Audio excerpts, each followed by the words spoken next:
séquence logique d'événements. Alors, si on prend ce que vous voyez à l'écran, donc la séquence logistique, elle va toujours commencer cette séquence-là par un bon de commande.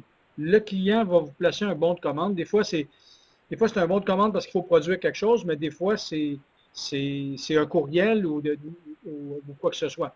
Mais ce que ça veut dire, c'est que si le produit n'est pas fabriqué, il y a toute une séquence avant. C'est-à-dire, on a le bon de commande, on va planifier qu'est-ce qu'on va fabriquer pour le client, parce que entre autres, des gens qui sont en génie, on va le monter, on va le préparer.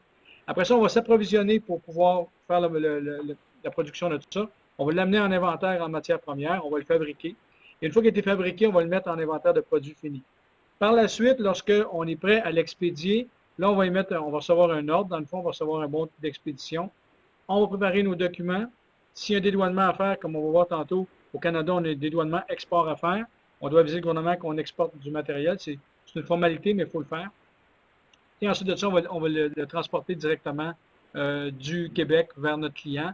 Et là, dans les différents produits que vous avez, on peut le transporter par avion, par train, par bateau ou par camion et par avion. Fait qu'on va voir tantôt ces différents éléments-là. Et bien entendu, lorsque le cycle continue, c'est-à-dire que le client veut replacer une commande ou y aimer le produit ou quoi que ce soit, bien ce cycle-là continue à chaque fois. Alors, c'est un peu la séquence. Votre entreprise va varier si vous êtes une entreprise de commerce de détail ou un autre type d'entreprise. Parce qu'en commerce de détail, c'est un petit peu différent. Vous allez souvent faire toute la première partie avant l'usine. Vous allez le faire avant que les clients vous aient donné un ordre. Je donne un exemple des gens qui sont dans le thé, par exemple, ou dans les saveurs pour le thé.